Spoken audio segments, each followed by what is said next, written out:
আপনি হান্নান মাসুদ ভাই, আপনি যে ভিআইপি অফিসে বইসা অফিস করেন, আমার মনে হয় না আওয়ামী লীগের সাধারণ সম্পাদক ওবায়দুল কাদের ওরফে কাউয়া কাদেরও এত ভিআইপি দামি অফিসে বইসা কোনোদিন অফিস করেন নাই।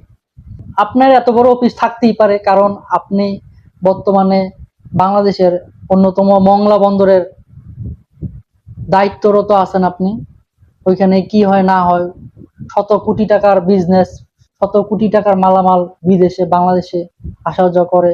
জোরপূর্বক ক্ষমতা দেখাইয়া তার বাবাকে ওই মাদ্রাসার সভাপতি বানাতে চাচ্ছেন, কিন্তু এলাকার মানুষ তার হয়তোবা বর্তমান ক্ষমতার ভয়ে তাকে সভাপতি পদ না দিয়ে বিদ্যুৎসাহী পদ দিয়েছেন। তাও যে তথ্যগুলা দিয়েছে ওইগুলা নাকি সবই মিথ্যা। আমাদের পিসিল আপু আপনাকে এবং আপনার বাবাকে নিয়ে একটা পোস্ট করেছেন, সেই পোস্টটা আমি এখন আপনাদেরকে দেখাবো এবং পরে শোনাবো। বিষয়টা হচ্ছে আব্দুল হান্নান মাসুদের পিতার ক্ষমতা প্রদর্শনের বিষয়ে অভিযোগ। এই নিউজটা হাতিয়া থেকে, আপনার এলাকা থেকেই পিসিল আপুকে দিয়েছে। সে এটা তার ভেরিফাইড ফেসবুক পেজে এটা সে আপলোড করছে। আমি হাতিয়া নোয়াখালী উপজেলার একজন সাধারণ নাগরিক, নিজ উদ্যোগ এই চিঠি আপনাকে লিখছি। হান্নান মাসুদের কিছু অবদান অবশ্যই স্বীকারযোগ্য, তবে দুঃখের বিষয় সে অবদানকে পুঁজি করে তিনি ও তার অনুসারীরা বর্তমানে শান্ত হাতিয়াকে অশান্ত করে তুলছেন। এটি কোনোভাবেই গ্রহণযোগ্য নয়। মানে হান্নান মাসুদের যে অনুসারীরা আছে তারা নাকি হাতিয়াকে, যে শান্ত ছিল আগে ওই হাতিয়া এখন শান্ত নাই, অশান্ত হয়ে গেছে। মানে তার মানে কি বিশৃঙ্খলা সৃষ্টি হচ্ছে হাতিয়াতে, তার কথা এরকমটাই বোঝা যাচ্ছে। তারপরটা পড়ি। হাতিয়া পরিষদের আওতায় থাকা ভাড়ার দোকানসমূহ তার আত্মীয় স্বজনদের মাধ্যমে দখল করে নিচ্ছে, অথচ তার পিতা একজন এমপিওভুক্ত প্রাথমিক বিদ্যালয়ের অবসরপ্রাপ্ত সহকারী শিক্ষক, যিনি নিজেই স্বীকার করেছেন তিনি মাসে মাত্র 10,000 টাকা বেতনে এবং তার আর্থিক খুবই অসচ্ছল। হান্নান মাসুদের যে আত্মীয় স্বজন তারা নাকি বিভিন্ন জায়গায় দোকানপাট এগুলো দখল করে তাদের আওতা নিয়ে তারা চালাচ্ছে, ওইখান থেকে টাকা তুলে খাচ্ছে, এরকমটা বোঝাচ্ছে আর কি। বাকিটুকু পড়তেছি। এই অবস্থায় হান্নান মাসুদ নিজের প্রভাব খাটিয়ে তার পিতা আব্দুল মালিককে হাতিয়ার সর্বোচ্চ বিদ্যাপীঠ হাতিয়া দারুল উলুম কামিল মাদ্রাসার গভর্নিং বডির সভাপতি বানাতে চাচ্ছেন। এলাকাবাসীর আপত্তির মুখে আপাতত তাকে বিদ্যুৎসাহী সদস্য করা হয়েছে, যেখানে মিথ্যা তথ্য দিয়ে মনোনয়ন সম্পূর্ণ হয়েছে। আমাদের হান্নান মাসুদের বাবাকে, হান্নান মাসুদ খুব চেষ্টা চালাচ্ছেন তার বাবাকে ওই হাতিয়া দারুল উলুম কামিল মাদ্রাসার সভাপতি বানানোর। যেই মনোনয়নটা দিছে, তথ্য দিছে, সবগুলোই নাকি মিথ্যা, এরকমটা বুঝাইছে।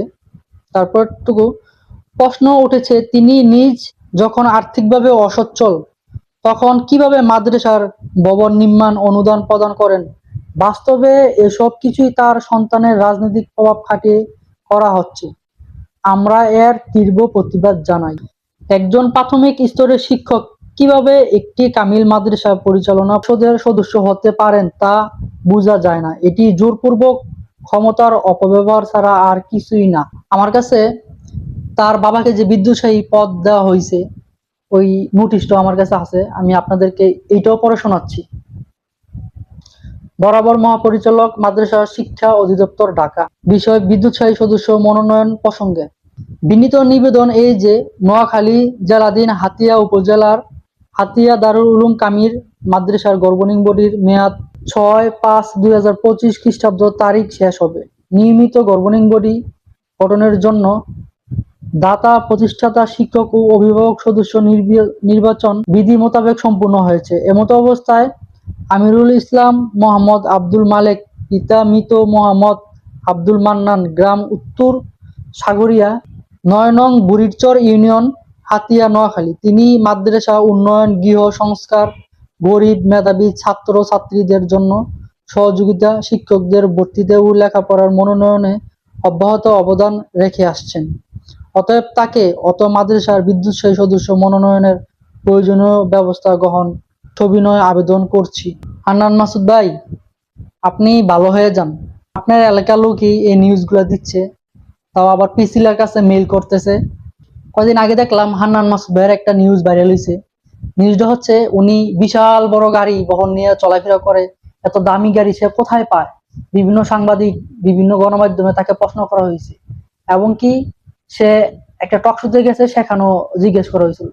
তারপরে সে উত্তর দিছে, এই গাড়িটা আমার না, আমাকে দিয়েছে একজন জামাতের জামাতপন্থী একজন ব্যবসায়িক, আমার এই গাড়িটা দিয়েছে আমি চলাফেরা করার জন্য। তো ভাই, কেউ তো আর আনালাভে তুলার পূজা বয় না। আজকে এই পর্যন্তই। সবাই ভালো থাকবেন, আমার জন্য দোয়া করবেন। আল্লাহ হাফিজ।